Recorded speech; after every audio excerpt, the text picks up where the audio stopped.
now. You're welcome to stop video or, mute yourself if you like. My plan is to actually upload this on YouTube and then provide better captions, because I know that the live transcript isn't always 100% clear. All right, so I'm going to share my screen. Oh, let's see.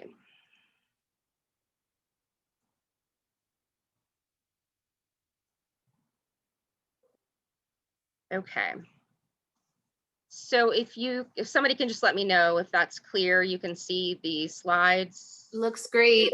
Okay, thank you. All right, so I'm Sharon Peka. I'm a professor of English at Gallaudet University, and today I am presenting Cemetery Guidebooks and Forgotten Women, Women Writers Buried in Virginia Cemeteries. So my research showcases 44 women buried in Virginia cemeteries who've had an impact on local American history. We have Gothic novelists, writers of Westerns, African-American poets. The women writers in this collection include those who were widely popular during their lifetimes, those whose work may not have lasted the test of time based on the style or nature of their writing, those who still show up in college anthologies. Some of their works were made into popular movies. So we have a very broad array of women writers in Virginia. The profiles include a Pulitzer Prize winner, the first woman writer to be named Poet Laureate of the Commonwealth of Virginia, the best-selling mystery author, often called the American Agatha Christie, the first woman to top the bestseller list in the 20th century, the first Virginian, and one of 3 African-American women to be included in the Norton Anthology of Modern Poetry. The writer so popular that when she died, it was the first time that a court case ruled that a deceased person's name was taxable. Wives of Civil War leaders who completely reinvented themselves after the war, and even a poet who received praise from the Prince of Critics, Edgar Allan Poe. And while my research is specific to Virginia, it's also universal, and that I hope it inspires others to seek out the women who had an impact on their region's history. A wealth can be found standing in the very locations where these women lived and also where they're buried. So my problem and purpose: to give back to the community. Beginning in 2014, I trained to become a master guide and started giving guided tours of historic Hollywood Cemetery in Richmond, Virginia. This was probably a goal that I had since I was a little kid, definitely a teenager walking around Hollywood. I donated ticket sales and tour tips to the Friends of Hollywood Cemetery. So if you're familiar with the cemetery structure, if it's an active cemetery, they cannot necessarily collect money or fundraise, which is why we have these amazing Friends of Cemeteries who, just go out of their way. It's 100% volunteer, where they, do the good work, where it's not just, cutting the grass, but if a stone is broken and the family no longer is there to pay for the repairs, Friends of certain cemeteries will, take on the initiative to raise that money. And I know that we have some in the audience today, so thank you so much. So once I started doing tours and I started, kind of collaborating with local cemeteries in Richmond, I set up the community group River City Cemeterians, which includes individuals who visit old cemeteries together. And also I have some of you all here today. And then this led me to also offering tours at historic Shockoe Hill Cemetery, which is another, I actually presented on Shockoe Hill and Poe's connection earlier this weekend.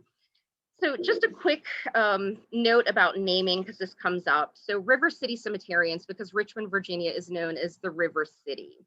And before you note that there's a misspelling in cemeterian, there's actually 2 ways to spell the term. There's Cemetarin and then Cemeterin.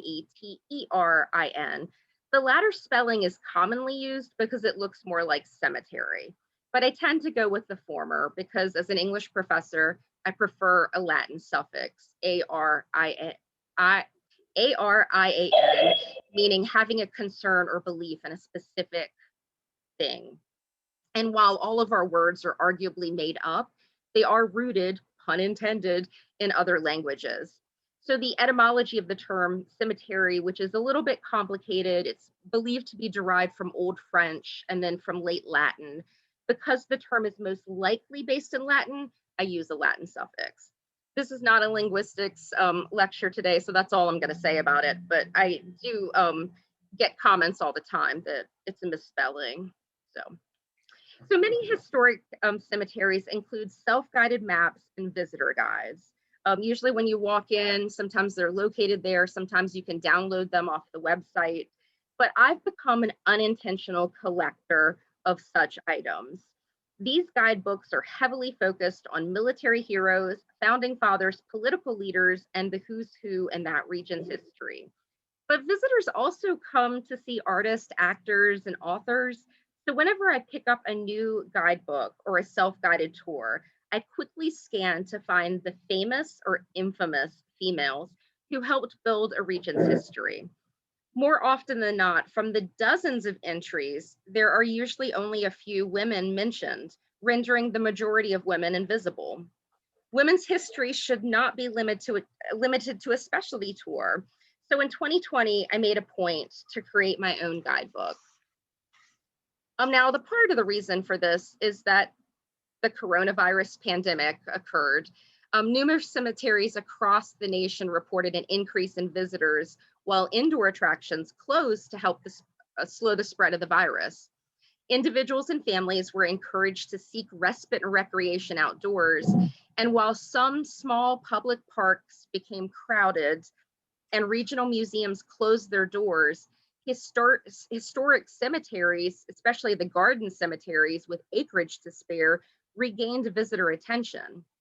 So for 424 days, the only time I left home was for 3 medical appointments and to head to cemeteries. It was rare, especially near the beginning of the pandemic and in the hotter months of the summer, for me to see any living soul in any of the cemeteries. So for me, it felt extremely safe. The cemeteries of the Commonwealth continue to be places of history, places of beauty, and places with elaborate outdoor art museums. And when the pandemic suspended tours, I wanted to continue engaging with my cemetery group. So I set up online meetings where we could read the works of those authors buried in local cemeteries in a program called Reading the Dead. Now, I quickly found myself focused on women writers and began researching the women writers buried in Virginia cemeteries and reading their writing. I do want to note that while I enjoyed our Reading the Dead program and we had great quality discussions, it was not wildly popular because most of us like to engage with history at the very place where history occurs. And in many ways, that's in a cemetery where we can see that there's this marker to someone. There's a connection that can be made there. So, while I appreciate talking about, cemeteries, it's much more fun to be in a cemetery. So hopefully next year, that's what we'll be doing. Now, on July 11th, 2020, after 120 days in home isolation, see how there's a theme here, I made my first not so local trip to Olive Branch Cemetery, also known as City Park Cemetery. Olive Branch is a city-owned cemetery in Portsmouth, Virginia. So it's a little over 2 hours from my house outside of Richmond. Although the history of the cemetery establishment is unclear, burials began in the mid-1800s. Olive Branch continues to be an active cemetery with approximately 24,000 burials.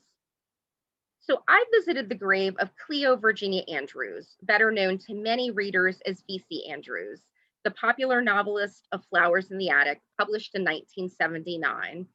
Now, unfortunately, Miss Andrews didn't live a decade after the publication. She passed away from breast cancer in 1986. Andrews was buried in Olive Branch Cemetery in Portsmouth, where she had spent her childhood. Now, the memorial includes the Andrews grave marker and smaller markers for the author and her parents. So in the left picture, you can see that's the family marker, and it's actually V.C. Andrews' marker. And then to the top right, you'll see Cleo Virginia Andrews with daughter at the very top. She's she has she's in between her two parents. So, and I laugh, like that's exactly how I'd want to be buried, between my parents. But I do have a brother. I would just put him off to the side. And then this is the back of the her grave, and I'm going to kind of touch on this and kind of come back to her in a little bit. I decided to make a quick video sharing the grave and some interesting details, such as Simon and Schuster decided not to announce the author's death for 4 years. The estate used a ghostwriter, and they still do today. You can even see Lifetime movies coming out all the time. This video became the first of numerous videos about women writers in Virginia, most of whom were not as easy to research as V.C. Andrews. So I like to call these my sweaty Sharon picture videos, because I think I started them late July after visiting V.C. Andrews. But if we come back to these maps and cemetery, guidebooks, from dozens of entries, again, there are only a few women mentioned. So I will pick on Hollywood Cemetery because that's going to be my forever home, and I do love it. And they have 12 women writers interred in Hollywood. And in any of their literature and guidebooks, other than the Girl Scout Guide, there's only one author mentioned, and that's Ellen Glasgow. And no offense, I mean, she's great, and I actually love her short story that was, she has a ghost story that we even read with the Reading the Dead group. But that's such a limited number, like one of, 12. So to find women writers buried in Virginia cemeteries, I first needed to find who these women writers were. So texts like Mary Tardy's 1872, The Living Female Writers of the South, started part of my journey. And I still laugh about that because, they're all dead at this point. So the title is very ironic. Discovering women from a specific time period, that was what I could find, obviously, in this book. So 11 of the women from my research show up in Tardy's text. Now, one of the struggles with texts that are similar to this in age is that if a woman writer were married, she was referred to as Mrs. plus her husband's first and last name. So sometimes it was a real struggle to figure out who she was even talking about. So I spent hours on Ancestry.com, newspapers.com, just making associations between writers.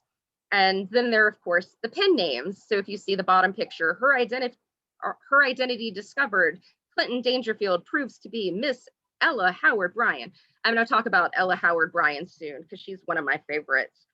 So women writers didn't always use their real names for various reasons.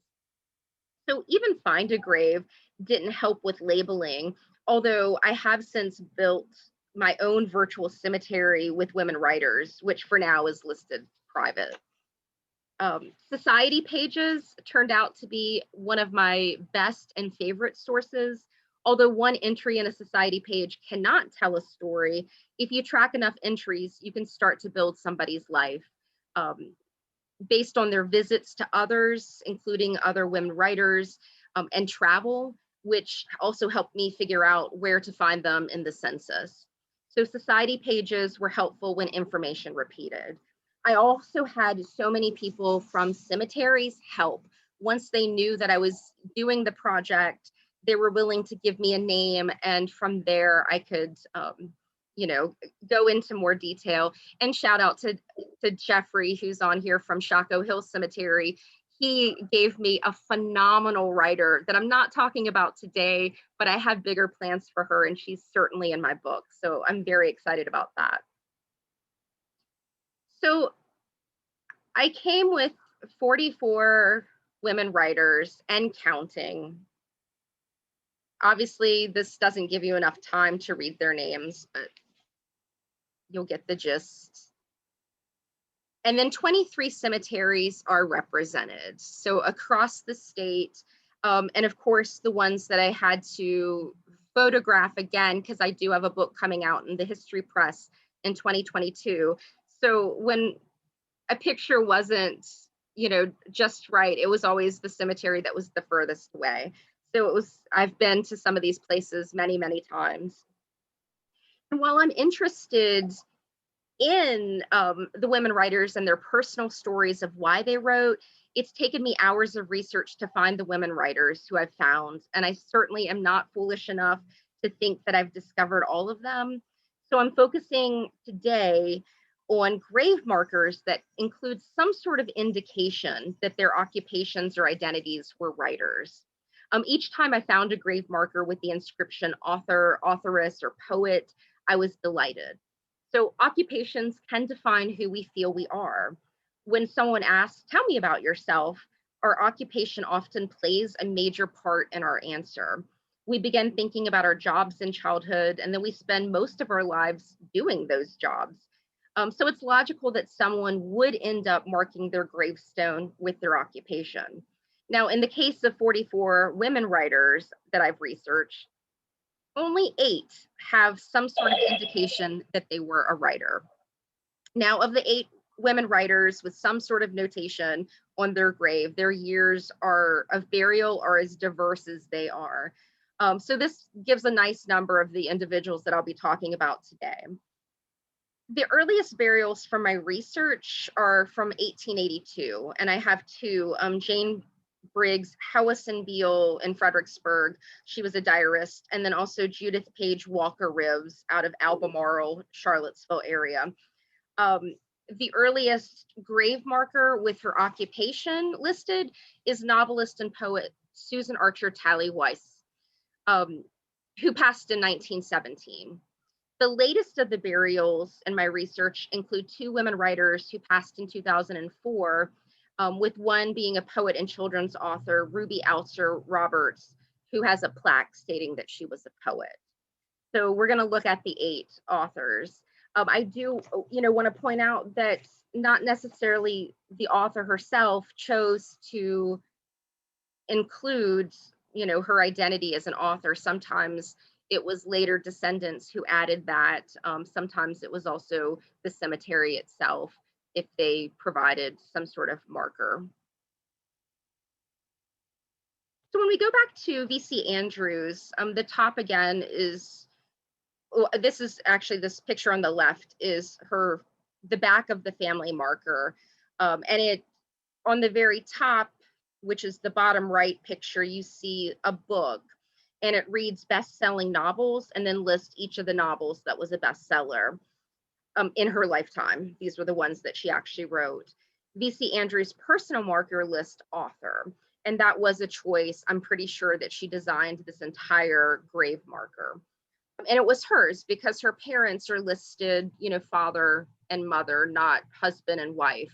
So it was very much, this is V.C. Andrews' marker.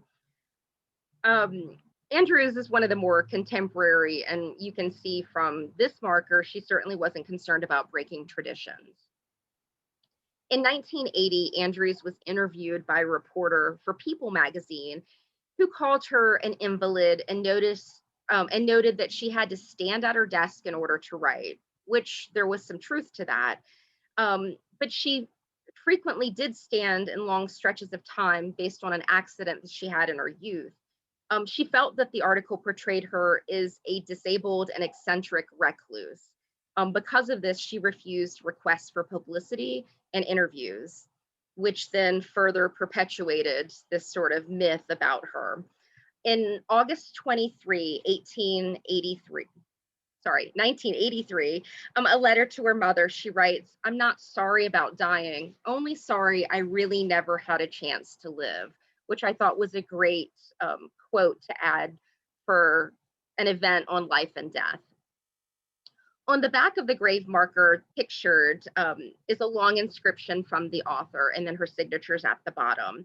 It reads, "Books open doors I hadn't even realized were there. They took me up and out of myself, back into the past, forward into the future, put me on the moon, placed me in palaces and jungles everywhere.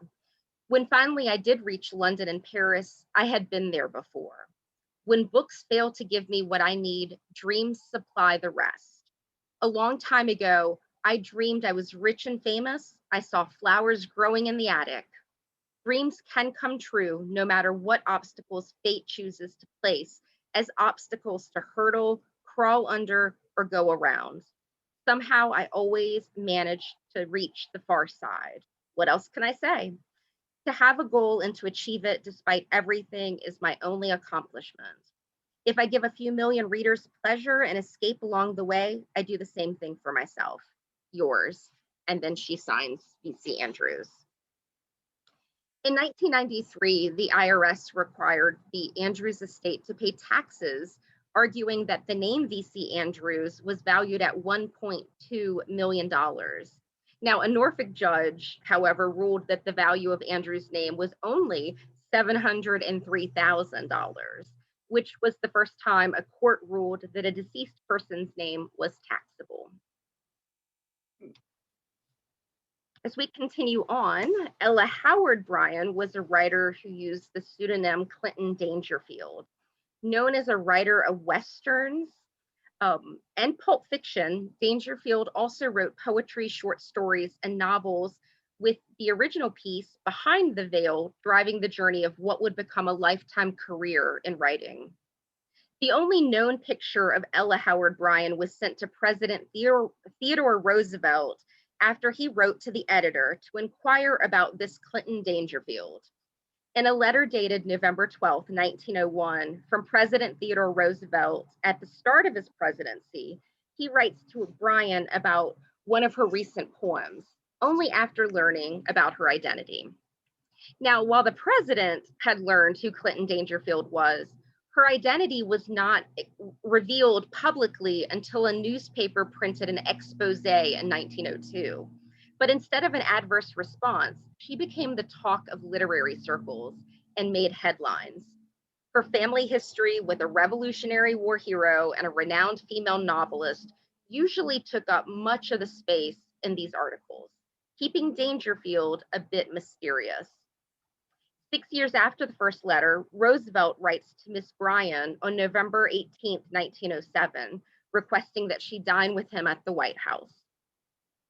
So like VC Andrews, Bryan also doesn't follow the social norms of the time. In a letter to her cousin, Joe Bryan, who was actually, if you're familiar, that was a big publishing name in Richmond. So in a letter dated July 5th, 1902, which marks the first time that she used a typewriter to write a letter, she writes, "As Ella Bryan, I get on very well with people. As Mrs. Smith, I might be throwing teacups at my husband's head. Marriage is very beautiful, but single life is not without arguments in its favor. Above all, if you are happy where you are, where is the logic in being anxious to see if you could be happy under other conditions? I don't talk heresy like this outside. When I write stories, I marry the hero and heroine in the most approved style." So while many readers of Westerns would recognize her name, or Clinton Dangerfield's name, up until the 1930s, today one must know her pen name to recognize this as a writer. She's buried in Woodland Cemetery in Ashland, Virginia. So she's one of the closest to me. Cornelia Jane Matthews Jordan was an American poet during the Civil War. She contributed to magazines and newspapers, and she's best known for the poem, The Battle of Manassas. Her book was seized and burned in the courthouse yard in Lynchburg as objectionable by Union General Alfred Terry. She was born into wealth and power, with her father having been the mayor of the city. But when she was not quite 4 years old, her mother passed away. She and her sisters were sent to live with their maternal grandmother in Bedford. While at her grandmother's, the poet recalls that at a time when phrenology was in fashion, a phrenologist visited her grandmother's home and looked for a subject. She selected the young Cornelia. The phrenologist, touched her head and stated, "A pretty hard head, to be sure, but one that will some of these days make a poet." Matthews later would recount how the man's words gave her courage and confidence. During the early 1860s, health issues led the author to become blind. She continued writing and was able to correspond with several journals with the help of a secretary. And like many Southerners after the war, she lost all of her possessions and hoped that the sale of her poetry would help to live a modest life. She's buried in the Matthews family grave at Presbyterian Cemetery, as her husband is actually buried with his first wife at another location. The Matthews family plot includes a tall obelisk, which you can see in the picture. Her children are all buried here along with her daughter's husband.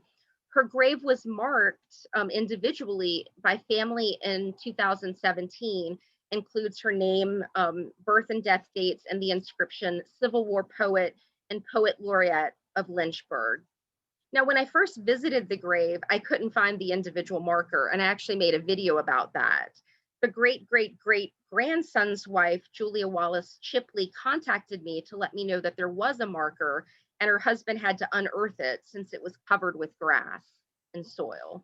That's an experience that, tends to happen, but this, Presbyterian is a frequented cemetery, so it was a little bit of a fluke.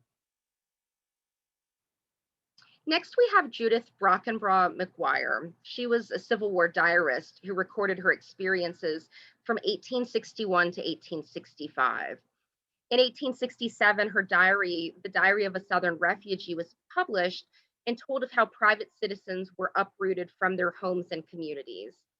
In 1873, she went on to publish The Life of General Robert E. Lee, the Christian soldier, which was a biography that focused on his religious beliefs and hometown church.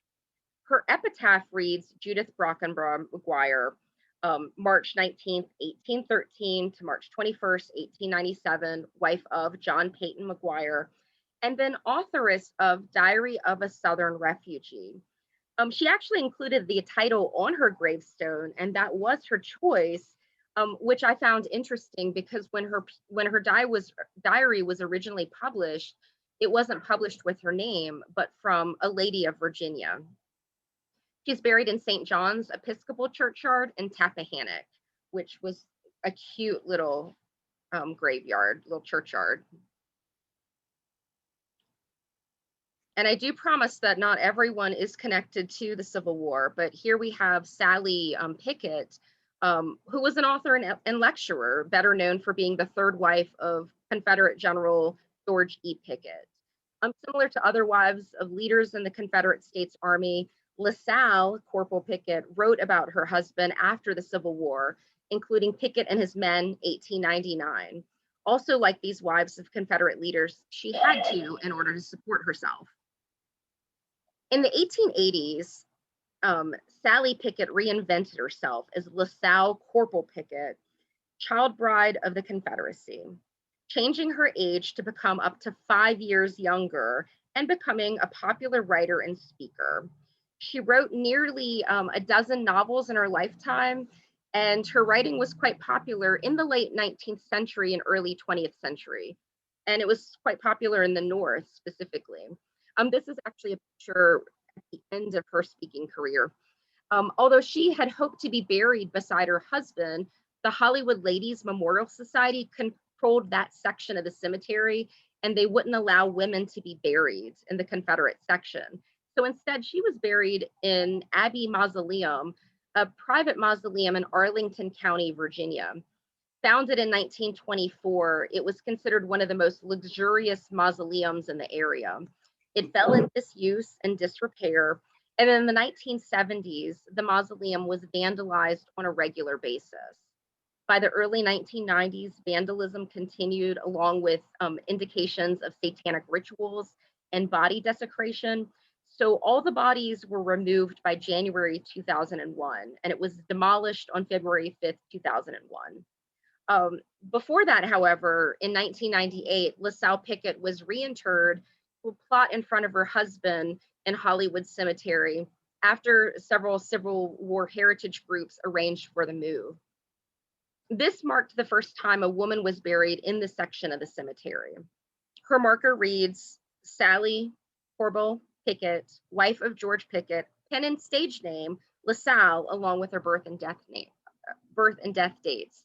I do want to point out that there are several wives or of Confederate leaders who are in the book, but so much of their identities in life were wrapped up around their husbands when they had to reinvent themselves after their death.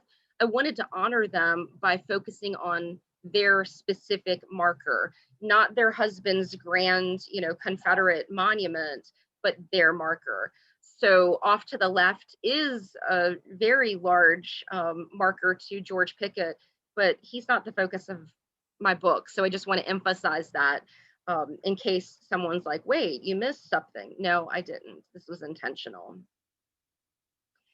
Here we have Ruby Thelma Altizer Roberts. She was a writer and poet.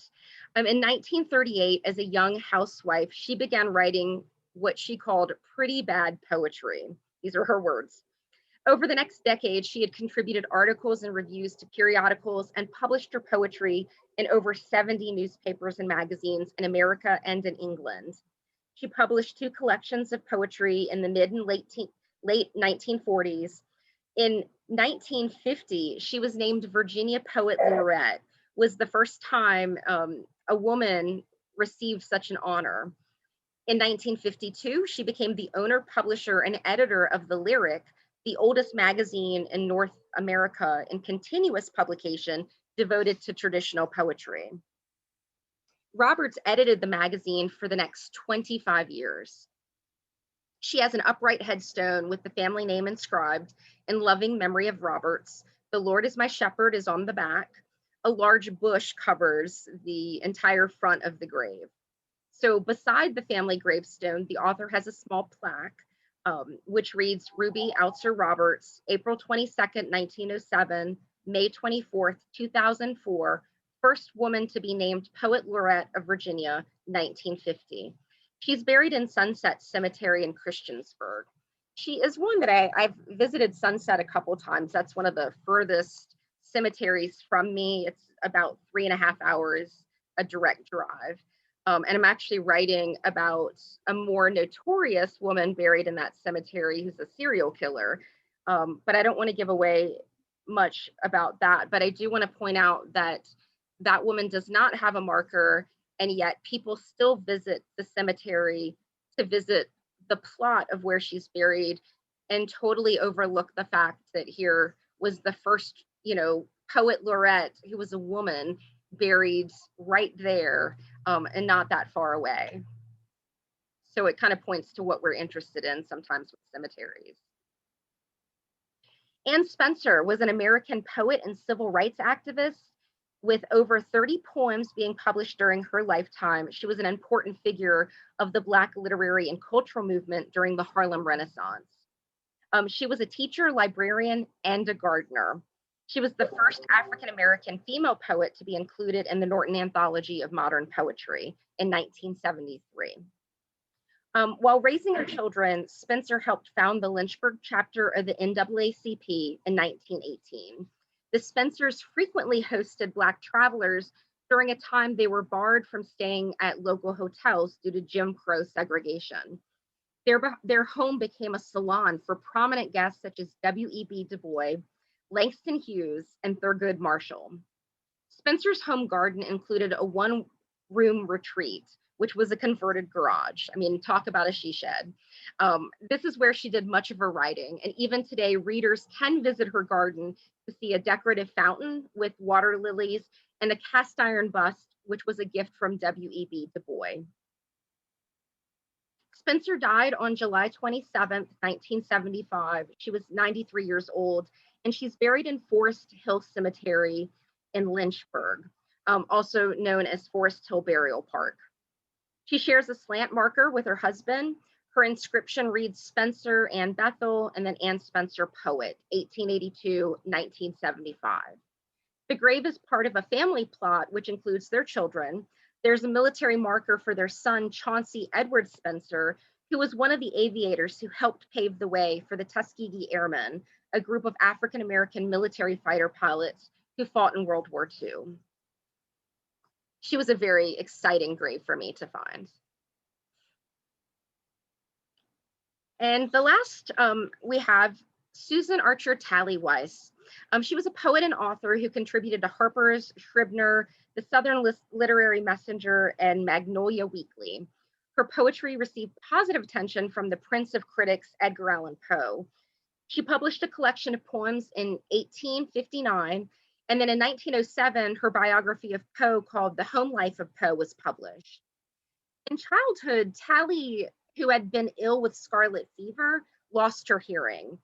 In an article in December 1859, Tally's deafness is described. A look, a sign on their part, or a hand, or a half-spelled sentence upon the fingers is instantly caught and interpreted. She was not able to read lips, and she communicated through written English. Various sources contradict one another in their descriptions of Tally's ability to speak. Some state that she continued to speak after becoming deaf. Others note that it was difficult for her to speak. And in an 1864 letter, it's noted that she was forced to write where she could not talk. Now, Tally's deafness is particularly interesting to me as a professor at Gallaudet, a school for deaf and hard of hearing students. But it's interesting because she was considered a confidant to Edgar Allan Poe, and also her role as a Confederate spy in the Civil War. She carried messages in her braids of her hair. In an article in July 1862, a correspondent writes, Miss Susan Archer Tally, the Southern authoress who was arrested in April on suspicion of being a spy, arrived in the city on Thursday from Fort McHenry, where she was resided for the past 2 months. She is deaf and dumb, and I just want to point out that dumb actually means didn't speak. It didn't have anything to do with intellect. She is deaf and dumb, but a quick and graceful writer, and seems to have enough faculties left to do us harm whenever she is able. A later article expanded on some of Tally's aid to the Confederate troops, noting, and this is my favorite story, that she attempted to transport a coffin full of percussion primers through the enemy lines and stated that her brother's body was buried or was in the coffin. When the coffin was opened, Tally was taken under arrest. While imprisoned at Fort McHenry, Tally met and secretly married a Union soldier. Weiss obtained a discharge and he returned to his home country in Germany. The couple remained out of contact for 3 years, and when they finally reunited, a difference in opinion led to her filing for a divorce and suing for custody of their only child. I just think that there's probably many more stories connected with that. She refused alimony and she supported herself and her son by writing. On April 7th, 1917, she died at her home in Richmond. She was 95 years old and she's buried in Riverview Cemetery. Her epitaph reads, Susan Archer Tally Weiss, wife of Lewis Weiss, authoress, artist, poetess, her birth and death dates, and quote, what I do ye know not now, ye shall know hereafter, end quote. Okay, so here are the, this is just some information if you want to keep in touch. If you're interested in cemetery news, please follow me on River City Cemeterians. If you want to keep up with my forthcoming book that's coming out in 2020, you can send me an email. So my email is listed there. And I can also be found in the blog sphere. I'm running a blog, remembrancetrail.blogspot.com. Or if you also like a little bit of gardening, I run Goth Gardening, where I do talk about cemeteries, but I also talk a lot about plants. And then since I'm going to make this public, I just wanted to have the image picture descriptions because some of those are required. I'm going to stop sharing. And then if you have questions, please ask away. Sharon, thank you very much. It's a lovely presentation. Thank you.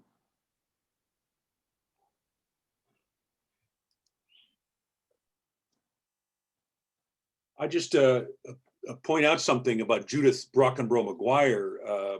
She, in her writing, she at one point talks about visiting Shockoe Hill Cemetery and wandering around the cemetery and seeing the markers for her old childhood playmates and the parents of her friends. And it's this long passage that actually, it was useful in some ways doing research there because it identified where people were, but just a wonderful little passage of this nostalgic visit that she made late during the war, late in the war, I think, yeah, and it'd be familiar, but it was a nice little remembrance on her part. I loved actually reading the diarist. I'm not a Civil War scholar, and I grew up in New Kent County, so I feel like every field trip was either Revolutionary War or Civil War based. So as I've gotten older, I've cared less and less about anything war related. And then I come to this and hear these women writing about it. So when I read the diaries, I was fascinated about just the everyday parts of their lives, and some of them are not progressive at all, and some of them are quite progressive, and like just their opinions on the war, opinions on women. And I'm thinking about Jane Howison Beale in Fredericksburg, Virginia. She talks about being in Fredericksburg Cemetery, so just like you can see how history kind of builds just from a diary entry, which was fantastic. Mhm.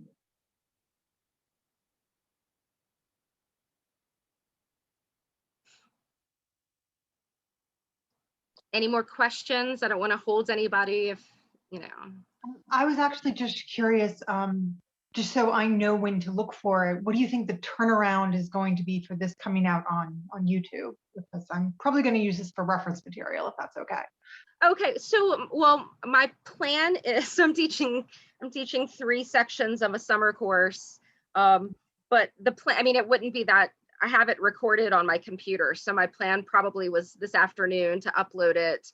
I just have to have time to fix the captions, because I know that the auto captions, I'll use them, and then I just have to clean them up. I know the names will be messy, and I apparently also have a hard time saying Virginia without it sounding too weird and picking up. So I would say by next week, and then I will post it on River City Cemeterians. If you are interested in it, if you send me your email, I can email you the link the link to it. Thank you. Thank you very much. Sure. Hey Sharon, it's Cynthia. Hey, I'm Cynthia. curious, Ann Spencer's grave, as you know, I'm very familiar with Lynchburg, and where is she buried in a typically African American cemetery? Yes. Do you know about where it is? Yes, and actually I would, whoever posted, like I had to really dig for her, because Forest Hill Burial Park doesn't have very good information. They don't have their own website. And I actually found more information on Old City Cemetery. They have blog posts about all the cemeteries in Lynchburg. So I can send you the link if you don't already have that. But they have a spreadsheet, which I thought was fantastic. But when you enter the cemetery, it is pretty like open, like a kind of more of a contemporary cemetery today. And if you drive, the very first traffic circle is Ann Spencer's grave. Now, someone had mentioned, like I found like a blog post that said it's to the left of the traffic circle, and I thought it was outside. No, it's the circle that's actually the traffic circle. So park your car and you will see that the family wall, it's the only one that's walled in. So she's very easy to find once you know where she is. I'll check But it also, out next time I go. and then also, I've told you before, go to Ann Spencer's house, which isn't very far from Old City Cemetery, is actually closer to it. And I can't remember how many miles it is from Forest Hill, but I have that noted. And it's, it's her house is kind of in a suburban area, so you're a little bit like, wait, can I really just walk into her backyard? And you do, and then you'll see signage, and they do have audio. And I think they have, I mean, it's been a while since I've been there. I would say like 3 years ago, but they do have signage too. And if you, push buttons, then there's kind of like an interpretation of what you're seeing. But you can see her shed, her writing retreat, and you can look in the windows and see how she had her desk set up. I mean, it's just phenomenal, and it's just so beautiful, and the care that's gone into. There's a great book. I think it's The Garden of a Poet. I'm missaying that. But I can post information about it. But it's about Anne Spencer's garden and how a historic group kind of came, or gardener group came together to clean that up and make it, you know, sort of what it once was. You know, like I imagine if I die, what will my husband do? He's not going to recognize a weed from a daylily. So, you know, it's important to have the right people, you know, to pay attention. Like you need the right people to know a cemetery, you need the right people to know a garden. So visit her house too.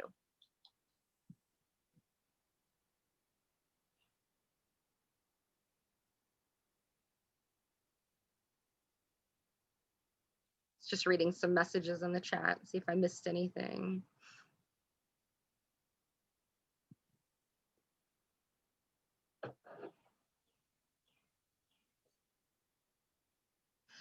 Who was one of the questions is who was the America Agatha Christie? And I'm just checking my notes because I want to say her name correctly. Since I'm spacing out right now. Roberts is her last name. It will come. Mary Reinhardt Roberts. Thank you. There you go. She wrote, it's like the bat. Yeah. She's West Virginia, isn't she? I'm sorry? She's West Virginia, isn't she? She's in Arlington National Cemetery. So these women are buried in Virginia. They're not necessarily Virginians themselves. And I talk about how, you know, many of them were interred in cemeteries here when this necessarily wasn't their home, or it could have been where they were born and then they've, you know, moved away, but then for whatever reason they came back. Arlington was an interesting cemetery. If you're not that familiar with Arlington National, what you're going to see in all of the brochures are pictures of military markers, kind of like the standard row. When you get into like some of the, you know, earlier sections, and I always say go to section 1 if you are going to see any part of, don't go to all the places that everybody visits. Go out to section 1. You're going to see this amazing rose quartz boulder, which is my favorite grave marker ever, because when the sun hits it, it sparkles. It's rose quartz. It's amazing. And that actually has a Richmond connection too. So I like when you're in a cemetery, you start recognizing the names and then you're like, wait, how do these people, I mean, it is a small world sometimes. But the women in Arlington, more than half actually had their names on markers. Their, you know, husbands were military leaders, so they had more personal markers. One woman actually has hers on the back, her name on the back of a military marker, and you'll know her from the Flying Nun TV show. So her name was Marie Teresa Rios Versace, I think, Versace. Horrible at pronouncing things because I never have to in life, but she was on the back of a grave marker. She also had a military career, so she was pretty fascinating. But she was the one Puerto Rican. My best friend is Puerto Rican, so we got really excited when we found her. Majority of the women are white. I have 3 African American women who are, you know, they have pretty phenomenal stories, but I'm looking for any of the times. So I'm always just like, if there's a writer that dies and she's buried now, she'll miss my deadline. I have 1 more month for editing, and then I guess I'll have to come up with a, you know, part 2. Who else do I find? And also, you know, like I mentioned, Jeffrey mentioned Norval Harrison, that's in Chaco Hill, and she's so fascinating. She's been a lot of fun, and I kind of dropped hints, you know, online too, that she was into spiritualism. She was interested in the topic, and, you know, she wasn't a Richmonder, but it looks like she really tried hard to bring that to Richmond. And, you know, sometimes we're pretty old fogey about like, no, don't bring that here. but she didn't stay in Richmond. She kept going back and forth to New York, and you know, but buried in Chaco Hill, so it's cool with her brother. Who was a writer as well, I think, right? He was a writer, and she was I think she wrote before he did, and he had gone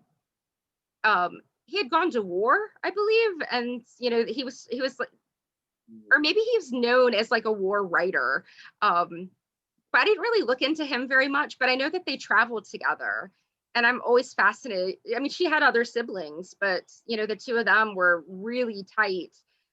So in society pages, his name shows up, but I think they both wrote kind of serialized stuff for popular magazines. I think that was part of their income, was kind of doing that stuff. yeah. And in most literature, I mean, if you think about, you know, novels, most of the books that we read, even classic literature, came out, you know, serialized. So it does, when we talk about it, sometimes it feels like it wasn't as significant, but you know, think about how many people are glued into a series on television and they want to see that, you know, what's the next one. But so the serials were hugely popular and they made good money. And I do like, one of the things that I continually try to research, and it would be hard to know, is that especially after the Civil War, when so many of these women were struggling just to eat, and you know, I was able to find some of the women's like actual amount of money they had left, you know, in their budget. So if they didn't have this poem published or this, you know, short story published, there was nothing. There was no men left for them to, you know, to care for them, and maybe they couldn't be a teacher. So it was interesting to see like how the publishers, you know, paid out money. And then I did sort of wonder, not that anybody's work wasn't great, you know, I mean, obviously we all have our taste and, you know, what we think of as quality, but I did wonder if in some ways there were publishers who had a little bit of money and thought, let me be charitable. These people, you know, need to be productive citizens. If they share this story, we can put it in the paper. I mean, these newspapers were huge too. They weren't like, and oh my goodness, there was no concern about brevity in a newspaper article. You could write for days and not say very much at all. So, how many of these women obscured their identity for whatever reason? Are the ones that you've looked at, for whatever reason? Several of them. I wouldn't say even half, though. Maybe a fourth clearly tried to make it so that they weren't identifiable, partly because some of the women were from, you know, prominent Virginia families, and that was not something that somebody from society was supposed to do. Sometimes it was war related. They didn't want to be caught or captured. So, or they didn't want, you know, the attention maybe from their town, where, oh, that's the woman who's, you know, talking about the war. Who is she? So there was that. There was also, and you know, I shared Ella Howard Bryan, who's in Ashland, Clinton Dangerfield. She was interesting because she actually identified at different points in time as Clinton Dangerfield, where people addressed her as Clinton. And, you know, I think about today with gender, and, you know, we're not going to be able to find any documented information. I mean, she never married. She did hang out with all women, which wouldn't have been unusual, but she was with women writers. And all the women writers that she mostly was close friends with were married. So I don't want to make an assumption, but just the idea that sometimes they did kind of become their pen name was interesting. I mean, LaSalle Pickett was, you know, fascinating too. You know, sometimes I'm like, what a weird woman. Yeah, and not just her, but like, you know, any of them. Jefferson Davis's wife, Verena Davis, I think I started to get a girl crush on her. One of the things that, you know, I found was that at the end of her life, she had such a heated relationship with Hollywood Cemetery that Hollywood told her she wasn't gonna fit in that huge, plot. And, she had no interest in the South. She had no interest in the Confederacy. She was gonna stay in New York. But then, she passed and she did get buried by her husband because, there's plenty of room. But she picked that plot in Hollywood. That wasn't where he was first interred. So I think about, she couldn't have imagined the Richmond skyline of what it is now, because it's one of the best places to see the skyline of Richmond is right at Davis Circle. So I really liked her and what she had to say, and she befriended, people that were clearly on the opposite side of the Confederacy. And a lot of that was intentional too. So it was how she made money. Kind of look down at my list of people who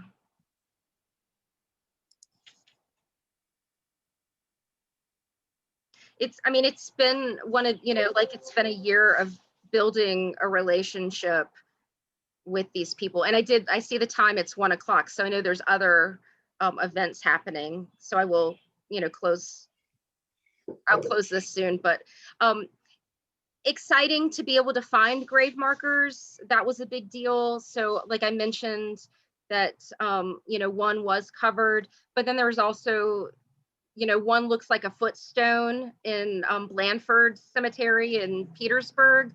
And I was able to, the sunlight hit right one day and was able to take the perfect picture of this woman. And her name is Virginia Emmeline Butts Davidson. And Blandford, if you look on their even a Wikipedia page, they'll talk about how they were the first Memorial Day or Decoration Day, and that was her sister. So it's interesting how you can find so much information about her and so little information about Virginia, who was a teacher and a writer. And, just some of these women just seemed, like they had really, really interesting stories, but they weren't documented. So, all right, so I should follow the rules because it's 1:02. But please, send me an email if you're interested in keeping in touch. And I, even if you can't find River City Cemeterians, let me know. My email is sharon.pajka, PAJKA, @gallaudet.edu. That will be posted on the Life and Death event as well. Okay, thank you so much. I'm going to go ahead and close this. And now my son has moved again. And thank you for tolerating my skylight. So thank you for attending. Thank you, Sharon. Thanks, Carolyn. It's good to see you. Good to see you.